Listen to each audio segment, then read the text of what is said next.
Yesu ashimwe inshuti bavandimwe, ndabasuje mbaha n'ikaze mu mwanya twigamo ibi byigisho by'iminsi 10 yo gusenga.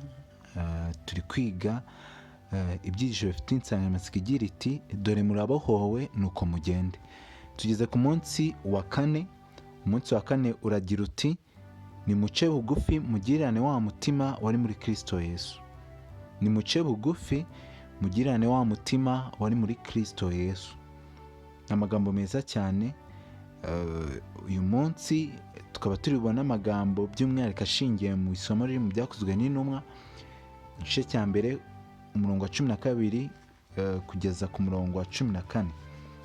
Reka tubasome twumve uko havuga. Haranditswe ngo basubira i Yerusalemu bavuye ku musozi witwa Elayono uri bugufi bw'i Yerusalemu nk'urugendo rwo kugendwa ku isabato. Iyo bavuze urugendo rwo kugendwa ku isabato, rwabaga ari urugendo ruto cyane, kuko batubwiraga neza ko ku isabato bitari byemewe kugenda ahantu utatera ibuye. Muri make ntabwo rwari urugendo runini cyane, rwari rutoya. Bakomeza hano batubwira ngo basohoyeyo barurira bajya mu cyumba cyo hejuru aho Petero na Yohana na Yakobo na Andereya na Filipo na Toma na Barutolomayo na Matayo na Yakobo mwene Alufayo na Simoni Zeloti na Yuda mwene Yakobo babaga. Abo bose hamwe n'abagore na Mariya nyina wa Yesu na bene se bakomezaga gusengana umutima uhuye. Amagambo arasobanutse ariko ahishuye ibintu byinshi. Tubonye neza ko mu cyumba cyo hejuru aho abigishwa ba Yesu bagiye bari kumwe n'abagore, kandi muri abo bagore harimo Mariya nyina wa Yesu na bene se wa Yesu. Niko dusoje ku murongo wa 14 havuga. Batubwiye no gusoma mu Roma 21, ariko hejuru batubaza ikibazo ngo ku rutonde rw'abari mu cyumba cyo hejuru ninde ugutangaza cyane kurusha abandi, kandi se kuki? Ushobora gutangaza abantu kurusha abandi ni Mariya nyina wa Yesu. Ngo impamvu ni iyihe? Nshaka kuba ari njyewe, ntabwo nari nzi ko harimo na bene se. Wenda nawe hari undi ugutunguye, ufite n'impamvu utunguwe ntawamenya. Ariko kubera uburyo Yesu akiri ku isi bene se batamwumvaga rimwe na rimwe, dushobora gutekereza ko batari kuba bari aho hantu, ariko bari bahari nk'uko tubisomye. Batubwiye gusoma Roma 3:23, baratubaza ngo ni mu buhe buryo uko kuri twese kuduhamagarira kugira kwicisha bugufi mu byerekeranye n'uburyo buri wese muri twe afata mugenzi we. Abaroma 3 turasoma umurongo 23. Haranditswe ngo 23, kuko bose bakoze ibyaha ntibashyikira ubwiza bw'Imana. Nuko handitswe none ngo ni mu buhe buryo uko kuri kuba twese twarakoze ibyaha ngo kuduhamagarira kugira kwicisha bugufi mu byerekeranye n'uburyo buri wese muri twe afata mugenzi we. Birashoboka ko mu cyumba cyo hejuru hari abantu twumvise bitewe n'uko hari uko Yesu yari abanye nabo batakabaye bari aho hantu. Ariko ahantu Yesu ari, umuntu wese wemerewe kujyayo ni umuntu wese wiyumvamo ko ari umunyabyaha, ntabwo ari intungane. Imana yifuza ko tuyegera tukihana tukabona ubuntu bwayo, kuko twese twakoze ibyaha. Kuba twese twarakoze ibyaha rero bidurehereza ku kwicisha bugufi, biduhamagarira ku kwicisha bugufi ku ngingo yerekeranye n'uburyo dufatamo bagenzi bacu. Uyu munsi ushobora kubona umuntu ari umunyabyaha ruharwa, ariko nawe ubwawe hari ibyo abantu babona bakabona uri umukiranutsi, ariko umutima wawe uzi ukuri ko hari ibikugora. None ni gute urenga ibikugora ukajya gushinja mugenzi wawe ibinyoma? Buri wese afite amakosa muri we mu buzima bwe bwa buri munsi. Muri make twese dukeneye ubuntu bwa Yesu. Ushaka gucira mugenzi wawe iteka, ejo ugasanga gutanze kujya mu ijuru. Niyo mpamvu iri somo twese riducisha bugufi, tukiga guca bugufi, tukagirana wa mutima wari muri Kristo Yesu, umutima wo kwicisha bugufi, umutima wo kudaca imanza, ahubwo umutima wo guha bose urukundo n'ubuntu bwe yifuzaga ko buri wese amenya ukuri kw'ijambo ry'Imana. Dutangira twabonye neza ko Yesu Kristo yatumye abigishwa be kujyana ubutumwa bwiza mu mahanga yose, bahereye ariko i Yerusalemu, aho yari yariciwe, aho yari yaragambaniwe kugeza ubwo yicwa urupfu rw'agashinyaguro kandi arengana. Ariko abwira abigishwa be ko abo nabo bagifite amahirwe yo kwihana. Natwe uyu munsi turacyafite ayo mahirwe, kandi tubonye ko twese turi abanyabyaha, twiriwe guca bugufi nk'uko Yesu yaduciraga bugufi, kandi we nta n'icyaha yakoze. Hari andi magambo rero White yavuze mu gitabo cye, yaravuze ati, igihe abigishwa bari bategereje gusohora kw'isezerano ry'Umukiza, imitima yabo yicishije bugufi bihana by'ukuri kandi bicuza kutizera kwabo. Igihe bibukaga amagambo Yesu yari yarababwiye mbere yo gupfa kwe, barushagaho gusobanukirwa neza n'ubusobanuro bwayo. Ukuri bari baribagiwe kongeye kugaruka mu bitekerezo byabo, kandi buri wese yagusubiriragamo mugenzi we. Bigaye kuba batarasobanukiwe n'Umukiza. Nk'uko abantu bagenda bakurikiranye mu myidagaduro, ibintu byose byaranze ubuzima bwe butangaje byanyuraga imbere yabo. Mu gihe batekerezaga ku buzima bwe butunganye kandi buzira inenge, babonaga ko nta murimo wabakomerera kandi ko nta gitambo batatanga igihe cyose baba bashoboye kwerekanira ubwiza bw'imico ya Kristo mu mibereho yabo. Ngo igihe abigishwa ba Yesu bari mu cyumba cyo hejuru, bongeye kwisuzuma, bitekerezaho, ngo bihana by'ukuri kandi bicuza kutizera kwabo. Bibutse iminsi yabo bari kumwe na Yesu, uburyo yari umugwaneza, uburyo yicishaga bugufi, uburyo yagiraga impuhwe buri wese, ngo maze bumva baratsinzwe, batangira kubona ko nta murimo n'umwe wabakomerera, kandi ngo nta n'igitambo batatanga igihe cyose baba bashoboye kwerekanira ubwiza bw'imico ya Kristo mu mibereho yabo. Ubu twavuga ko bari biteguye kandi bari babohowe na Mwuka Wera, bari biteguye kugenda noneho bagahamya Kristo bamenye. Rero White yakomeje yandika agira ati, baribwiraga bati, uwadusubiza kubaho muri ya myaka 3 yashize, mbega ukuntu twakora mu buryo butandukanye n'uko twakoze. Bongeraga kuvuga bati, yaba byashobokaga ko twongera kubona Kristo, mbega uburyo twaharanira kumwereka uburyo tumukunda byimazeyo, tukamwereka uko twababaye bitewe no kumubabaza dukoresheje imvugo cyangwa igikorwa cyo kutizera. Murumva uburyo imitima yabo yari yashengutse, bari bihannye rwose. Iki ni Imana ishaka ko natwe imibereho yacu ihinduka ikaba. Imana irifuza ko twihana tubikuye ku mutima, dusobanukirwa Imana twizera iyo ariyo, tugasobanukirwa urukundo yadukunze ikaduha umwana wayo, tukabona kwitanga kwa Yesu Kristo n'umutima yari afite wo kwicisha bugufi bikaremwa mu mitima yacu, kamere zacu zigatsindwa, tugacira Imana bugufi, kandi tukabohorwa na Mwuka Wera, tukiyemeza kugenda duhamya Imana twamenye. Abigishwa ba Yesu bari bafite agahinda gakomeye, ngo ariko nyamara ngo bahumurijwe no gutekereza ko bababariwe. Amen.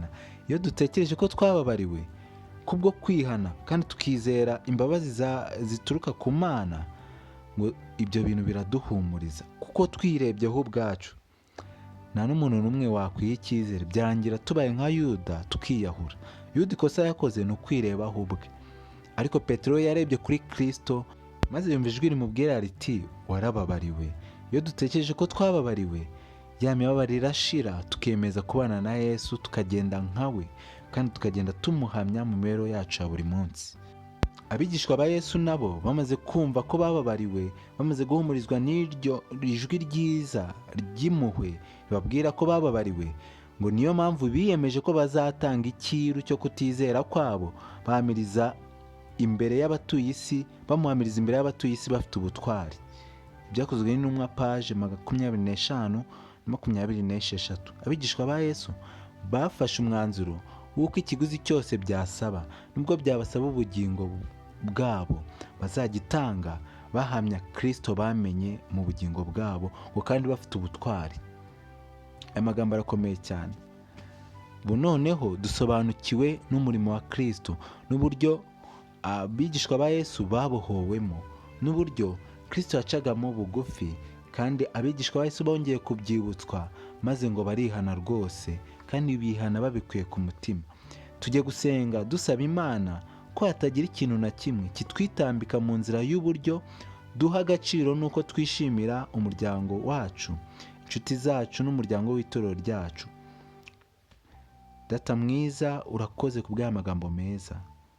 Turi gutangira umunsi wa 4 w'ububyutse n'ivugurura. Turifuza kubohorwa nawe. Tubonye amagambo akomeye y'abigishwa ba Yesu, ubuhamya bitangiye nyuma y'uko batsinzwe mu mitima, bakihana, bakumva ko bababariwe, biyemeje kuguhamya nubwo byari kubasaba gupfa. Nta kiguzi batari biteguye gutanga kugira ngo bahamye kwizera kwabo kuri wowe, kandi bafite ubutwari.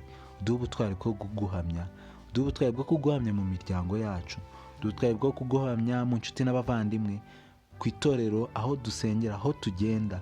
Duhitemo gusa nawe mu mibereho yacu ya buri munsi, kandi duhe ubumwe, haba mu muryango, haba mu itorero, haba mu nshuti n'abavandimwe. Tugire ubumwe ariko bukomotse kuri wowe. Ubuntu bwawe bukomeze kubana natwe uko twimbika muri iki cyigisho cyiza. Ukomeze kwagura intekerezo zacu, Mwuka Wera abane natwe, mu izina rya Yesu, amen. Turakomeza ibi bigendanye n'uruziga rw'umuryango n'inshuti. Reka tubitaruke, ntabwo bitureba cyane. Ikindi gusaba guhabwa Mwuka Wera, reka ahubwo ducukumbure mu byanditswe byera.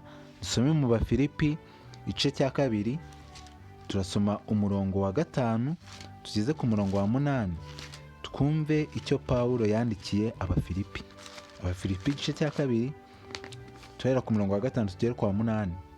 Haranditswe ngo 5, mugire wa mutima wari muri Kristo Yesu. Uwo nubwo yabanje kugira akamero k'Imana, ntiyatekereje yuko guhwana n'Imana ari ikintu cyo kugundirwa, ahubwo yisiga ubusa, ajyana akamero k'umugaragu w'imbata, agira ishusho y'umuntu, kandi amaze kuboneka afite ishusho y'umuntu, yicisha bugufi araganduka, ntiyanga no gupfa, ndetse urupfu rwo ku musaraba. Hano noneho badusobanuraga umutima wa Yesu Kristo. Pawulo yafashe umwanya asobanurira Abafilipi umutima wa Yesu Kristo uko wari umeze, umutima wo guca bugufi. We ntabwo yatekereje ko kubana n'Imana wari ibintu byo kugundirwa, ahubwo yisiga ubusa. Umva, ntiyaba insuzugurwa gusa, ahubwo ajya munsi y'umugaragu w'imbata kugira ngo aronke njye nawe. Uwo ni wo mutima Imana yifuza ko natwe tugira. Baratubaje ngo mbese kugira umutima n'imico bya Kristo bivuze iki? Bivuze guhinduka tukabaho imibereho nk'iyo Yesu Kristo yabagaho. Ni mu buhe buryo ibyo bikwiriye guhindura uburyo buri wese muri twe afata mugenzi we uri muri uyu murunga w'umuryango wacu n'inshuti zacu? Mu isi dutuyemo, tukajya mu muryango dutuyemo, aho mu muryango aho dutuye, umva, abantu bari muri uwo muryango imico yabo ni imico itandukanye, kandi igaragaza imico y'abasigaye bose ku isi. Ushoboye kubana nabo amahoro, abasigaye bose babana nabo amahoro. Nitugira umutima wari muri Kristo Yesu, bizahindura uburyo tubanyemo n'abavandimwe bacu n'inshuti zacu, kuko tuzamenya kubihanganira kandi tubereke inzira nziza, tubereke imico ya Kristo, kandi bizabahindura. Reka dusabe Imana iduhe umutima wari muri Kristo Yesu. Hari inama Ellen White atugira mu byakozwe n'intumwa, igitabo cy'ibyakozwe n'intumwa page 26. Ellen White yaragize ati, iyi minsi yo kwitegura ngo yari iyo kwisuzuma. Aravuga iminsi y'abigishwa ba Yesu ubwo bari biteguye kwakira Mwuka Wera, ngo abigishwa basobanukiwe ubukene bwabo mu by'umwuka, maze batakira Imana ngo bahabwe gusigwa kwera kwari kubashoboza gukora umurimo wo gukiza abantu. Abigishwa ba Yesu ya minsi bari mu cyumba cyo hejuru bategereje guhabwa Mwuka Wera. Iyi minsi 10 ngo yari iminsi ikomeye cyane, yari iminsi yo kwisuzuma, yari iminsi yo kwitegura, yari iminsi abigishwa ba Yesu bari gusobanukirwa ubukene bwabo mu bya mwuka, kubona uburyo badakwiriye. Mbese twajya kubwira abandi ijambo ry'Imana ritigeze rihindura imitima yacu? Abigishwa barisuzumye basanga hari icyo bari kubura.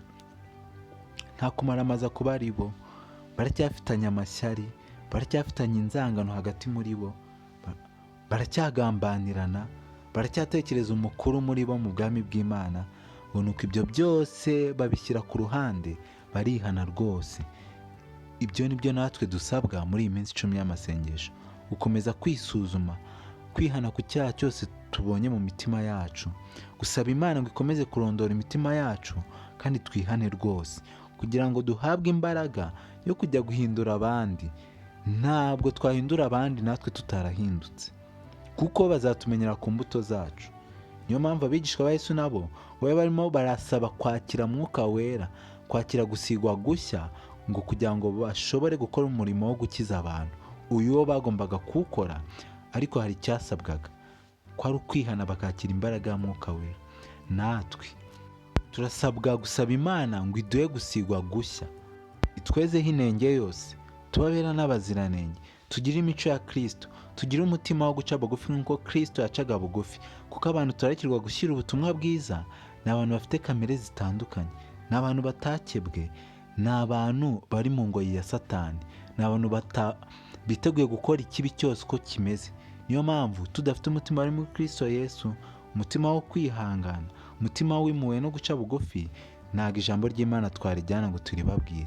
Niho uzasanga umuntu ari umukristo ngo abwirize ijambo ry'Imana, ariko afite kamere iteye ubwoba, ashwana na mugenzi we agahita amubwira ati ubu narambika ibitabo hasi nkarambika agakiza hasi ukambona.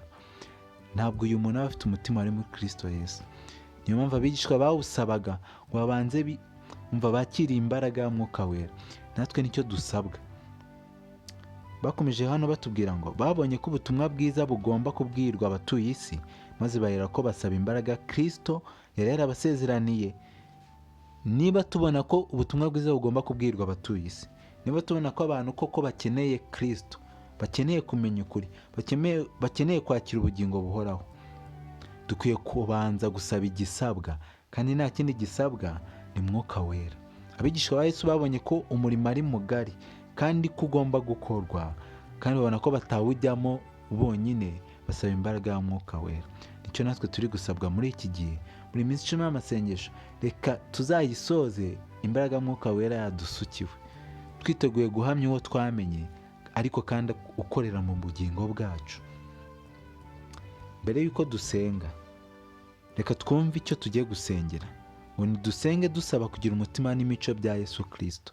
Dusengere guhabwa kwicisha bugufi igihe buri wese asabana na mugenzi we uri muri uwo murunga w'umuryango n'inshuti zacu. Reka dusenge. Data mwiza, turacyari imbere yawe, dufite imitima inyuzwe n'ubushake bwawe, ariko nta mbaraga dufite itubasha kugendera mu byo ushaka. Turagusabye ngo duhe imitima ihindutse rwose. Turi abanyabyaha, ariko turifuza gukizwa nawe. Turifuza imbaraga y'Umwuka wawe wera. Turifuza kugira imitima ihindutse, imitima ica bugufi nk'uko wacaga bugufi ukiri mu isi, kugira ngo tubashe gushyira bagenzi bacu ubutumwa bwiza twamenye. Duhire kandi duhindure. Twizeye ko ushobora byose, wasezeranye imbaraga. Turagusabye ngo ibidusoreze uyu munsi, ubuntu bwawe bubane natwe. Twizeye ko udukunda kandi utayitwima, kuko wasezeranye ko uzayiha umuntu wese wizeye. Uduhe kukwizera, uduhe kukwiringira. Tugushimiye ko twumvise mu izina rya Yesu, amen. Reka dukomeze, turi no kwegereza umusozo. Hari ibyo bagiye batubwira, ariko reka twihute tujye ku gasubi kavuga ngo kuramya binyuze mu ijambo ry'Imana. N'ubundi ni ibikorwa byo mu matsinda mato, ariko natwe twabikora. Batubwiye gusoma mu Byakozwe n'Intumwa cya mbere 12 kugera ku 14. Twabibonye uburyo abigishwa ba Yesu bateraniye mu cyumba cyo hejuru, kandi barabigishwa ba Yesu batubwiye amazina yabo, ndetse ngo harimo na Mariya nyina wa Yesu na bene se ba Yesu. Bongeye kutubaza ngo nabaye abantu bavuzwe bari mu cyumba cyo hejuru, bashoboraga kuba barateje gushidikanya n'impagarara. Unese kuki mu bantu bavuzwe bari mu cyumba cyo hejuru ngo nabaye bavuzwe bashobora guteza impagarara? Ngo ni kubera iki? Dushobora gutekereza Mariya nyina wa Yesu, tugatekereza bene se wa Yesu ko batari n'ubundi mu bigishwa ba Yesu, kubera ko abigishwa ba Yesu tuzi uko ari 11, havuyemo Yuda waragambaniye Yesu akaza gupfa. Abandi twavuga ko bari bashya. Kandi iyo turi gusoma batubwira ko imbaraga y'aho abigishwa ba Yesu ariko tukamenya neza ko harimo ngo n'undi mubare w'abantu, yaba abagore na bene se wa Yesu nk'uko tubibonye muri iyi nyandiko. Bivuze neza ko abari muri kiriya cyumba cyo bose ntabwo bari abigishwa ba Yesu babandi 11 tuzi gusa, ahubwo hari n'abandi bantu, kandi abo bose bari biteguye guhamya ukuri, bari baramenye n'imibereho bamenye kuri Yesu Kristo, bari biteguye kugenda babwiriza ubutumwa bwiza. Ntabwo ubutumwa bwiza bwabwirijwe n'abagabo gusa, oya, bwabwirijwe n'abagabo n'abagore n'abasore n'inkumi, zari ingeri zose. Dukomeje batubwiye gusoma muri Yohana 17 ku murongo wa 20 ngo kugeza kwa 23. Baratubaza ngo ni iki Yesu yasabaga Imana Data gukorera abamuyobotse bose. Mbere yuko dukomeza, tubonye ko abigishwa ba Yesu n'abandi bari kumwe nabo bose, abo bagore ndetse na Mariya nyina wa Yesu na bene se, ngo bose Yesu yagaragaje neza ko hari icyo yasabaga Data guha abamuyobotse bose. Ubwo abo nabo bari barayobotse Yesu bose. 17 umurongo wa 20 kugera 23 aranditswe ngo sinsabira aba bonyine. Ubwo abo bonyine yavugaga n'abigishwa ba Yesu biwe nyine, ngo ahubwo ndasabira n'abazanyizezwa n'ijambo ryabo. Ibyo abigishwa ba Yesu bagombaga kwigisha, ibyo bagombaga kuvuga, abari kubyizera bose bari guhanwa umugisha n'abigishwa ba Yesu. Dukomeze 21, ngo bose babumwe nk'uko uri muri jye Data nanjye nkaba muri wowe, ngo nabo babumwe muri twe, ngo ab'isi bizere ko ari we wantumye. Nanjye mbahaye ubwiza wampaye, ngo babumwe nk'uko natwe turi umwe, jyewe mbe muri bo nawe ube muri jye, ngo babumwe rwose, ngo ab'isi bamenye ko ari wowe wantumye ukabakunda nk'uko wankunze. Amagambo ni meza. Ikibazo tugisubiyemo kiragira kiti, ni iki Yesu yasabaga Imana Data gukorera abamuyobotse bose? Tubonye ko icyo yabasabiraga ari ukuba umwe muri we, nk'uko nawe ari umwe na Data, kugira ngo ikindi kandi nuko yari kubaha ubwiza bwe, yari kubaha imbaraga ya Mwuka Wera, kugira ngo n'abazizezwa n'ijambo rye nabo bagire ayo mahirwe yo kwakira Mwuka Wera, kandi nabo babumwe muri Kristo Yesu. Tubonye neza ko yitsaga cyane ku ijambo kuba umwe, kuko itorero iyo riri mu murungu umwe wo kwizera rikora umurimo udasanzwe. Iyo abagize itorero bahuje umugambi n'intego kandi bagasukirwa Mwuka Wera, bakora umurimo udasanzwe wo kuburira abatuye isi, kandi imitima myinshi irakira. Abigishwa ba Yesu aho bari bahuriye n'abo twabonye bose bari kumwe, bakoze umurimo ukomeye cyane bitewe n'ubumwe bari bafitanye. Itorero rya mbere ryari rifite ubumwe bukomeye cyane, ari byo Yesu yabasabiraga. Batwiye gusoma no mu Befeso igice cya 4 umurongo wa 30 turagera ku murongo wa 32. Befeso igice cya 4 tuhera ku murongo wa 30 tugere ku wa 32. Handitswe ngo iki? Mu murongo wa 30 handitswe ngo, kandi nimuteze agahinda Umwuka Wera w'Imana wabashyiriweho kuba ikimenyetso kugeza ku munsi wo gucungurwa. Gusharira kose n'uburakari n'umujinya n'intonganya no gutukana hamwe n'igomwa ryose bibavemo. Mugirane neza, mugirirane imbabazi, mubabarirane ibyaha nk'uko Imana yabababariye muri Kristo. Aya magambo ni meza cyane. Mbese dukwiriye kubabarirana ku rugero rungana iki? Dukwiye kubabarirana nk'uko Imana yatubabariye muri Kristo. Yirengagije gukiranirwa kwacu kose. Ariko se niba tutarihana twe ubwacu ngo twakire ubwo buntu n'imbabazi z'Imana tubonera muri Kristo Yesu, tuzababarirana gute? Reka twihane, reka twakire iyo mbaraga ya Mwuka Wera, kandi ntabwo itura mu mutima w'umuntu utemera kurekura ibyaha. Reka twihane, duhinduke rwose, tubyarwe ubwa kabiri, maze ducike no kuri izi ngeso mbi, gutukana, igomwa, gusharirana n'ibindi. Tubicikeho rwose, Imana ibitubashije, kuko twebwe iyo mbaraga nayo dufite. Ellen White yaragize ati, abigishwa basenganaga umwete kugira ngo batunganyirizwe guhura n'abantu, kandi ngo mu kubonana n'abantu kwabo kwa buri munsi babashe kuvuga amagambo ayobora abanyabyaha kuri Kristo. Guhura n'abanyabyaha bakababwira amagambo abayobora kuri Kristo nicyo kintu abigishwa ba Yesu bakomezaga gusenga basaba umunsi ku wundi. Nicyo kintu basabaga Imana. None njye nawe dusaba iki Imana? Kenshi tuyisaba ibyo muri ubu buzima tukirengagiza umurimo w'ingenzi. Nta kintu na kimwe Imana yadushyira hano ku isi kiruta umurimo wayo.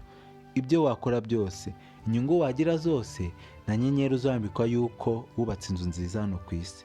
Nta nyenyeri zigera ijya ku mutwe wawe, ku ntugu zawe z'uko ngo wigeze wiga amashuri menshi. Oya, inyenyeri twabonye ko zizajya ku mitwe y'abantu cyangwa ku ntugu z'abantu ni inyenyeri gusa zabo twakijije, zabo twagaruriye Kristo, zabo twamenyesheje inkuru nziza y'agakiza bakizera bakihana. Umva, ibindi byose ntacyo bimariye Imana. Reka dukore, tuvuge, turye, twambare, tugende nk'abajya gucirwa urubanza n'amategeko y'Imana atera umudendezo. Ibyo bizatuma twirinda muri byose. Nitumenya ko imbere hari urubanza, tuzirinda muri byose. Nidusenga dusaba imbaraga y'Umwuka Wera, nidusenga dusaba amagambo meza yo kubwira abanyabyaha bagahindukira, bizatuma imibereho yacu ihinduka rwose, kandi tuzaba turi gukora umurimo w'ingenzi ukomeye cyane. Tuzaba duhamya ko twabohowe na Mwuka Wera, twiteguye kugenda tuvuga inkuru nziza y'agakiza. Ellen White akomeje agira ati, bakuyeho ibibatandukanya byose no kwifuza icyubahiro cyose, ngo maze bahuriza hamwe mu gusabana kwa Gikristo. Amen. Abigishwa ba Yesu bakuyeho ibyabatandukanyaga byose, kuko babonye neza ko igifite agaciro kuruta ibindi, nk'uko twari tubigarutseho, si ibyo bazungukira muri ubu buzima. Ntabwo Petero yari agifite umwanya wo kubaza Yesu ngo ko twasize byose twebwe tuzunguka iki. Oya, yari azi ibyiringiro by'ibyo bazahabwa, bwari ubugingo bw'iteka kandi bwarutaga ikindi cyose. Iyo nkuru nziza bari biteguye kuyamamaza mu isi yose, bakuraho ikibatandukanya cyose kugira ngo babwire n'abandi inkuru nziza y'agakiza, nabo bihane, bitegurane kugaruka kwa Kristo. Nk'iki cy'Imana idushakaho. Niyo mpamvu Yesu Kristo yabwiye abantu ngo mubanze mushake ubwami bw'Imana, ibindi byose muzabyongererwa. Ubwami bw'Imana nicyo kintu gifite agaciro kuruta ibindi byose. Twegereza umusozo, tugiye gusenga dusaba kwicisha bugufi nk'ukwa Yesu Kristo mu byerekeranye nuko umuntu wese muri twe abona kandi afata mugenzi we. Reka dusenge dusaba icyo. Nanone Mwami mwiza, turagushimye, turacyari imbere yawe. Tugushimiye ko kugeza aya magingo turindiye mu buntu bwawe, kandi uri kuduha amagambo meza y'imbuzi, dufatiye ku rugero rwiza rw'intumwa zawe. Tubonye ko zakuyeho icyabatandukanyaga, maze basenga basaba guhabwa imbaraga yo kubwiriza ubutumwa bwiza, yo kubona amagambo meza yo kubwira abanyabyaha bakihana, bagahindukira, bakitegurana kugaruka kwawe. Umunsi wa none natwe turagusabye ngo uduhe uwo mutima wari muri wowe, kandi uduhe guca bugufi nk'uko wacaga bugufi, maze tugirane neza, dukureho ikidutandukanya na bagenzi bacu, tujye mu murimo wawe twicishe bugufi kandi tuyobowe n'imbaraga y'Umwuka Wera. Reka tubohorwe nayo, tugendane amagambo meza yo kubwira bagenzi bacu, turememo umutima mushya, turememo amagambo mashya, turememo ubucuti bwa kivandimwe buturuka kuri wowe, maze tubeho imibereho yamenya ko twakumenye. Turi gusoza uyu munsi wa 4, reka nusoze umurimo wawe muri twe, komeze kubana natwe, komeze gutsinda imitima yacu, komeze kutuyobora mu kuri kw'ijambo ryawe. Ndagusaba nizeye ko ubiduhereye mu izina rya Yesu. Amen. Twegereza umusozo, umukoro w'amasaha 24 ari imbere. Umukoro tugiye gutangirana umunsi wa 5 uragira uti, saba Imana ikwereka umuntu ukeneye yuko umugaragariza urukundo, ubugwaneza, icyubahiro n'imbabazi kurusha abandi mu mibereho yawe. Kurikira inzira Mwuka Wera akuyobora kugira ngo ugere kuri uwo muntu. Turakirwa gusoma mu Byakozwe n'Intumwa igice cya 44 n'uwa 5 kugira ngo tutegure umunsi w'ejo, niho uzaba wibanze cyangwa niho uzaba ushingiye. Reka buri wese azirikanira isomo ryo mu Byakozwe n'Intumwa igice cya 44 n'uwa 5, kandi turebe abo twagaragariza urukundo nk'uko natwe twakunzwe n'Imana nk'uko tubibonye. Dusenge dusaba Imana ngo iduhe guca bugufi kandi tugirane wa mutima w'urukundo mwari muri Kristo Yesu. Ibyo mbasabira nanjye nisabira ngo Imana ibitubashishe kandi bidushoboze mu izina rya Yesu, amen.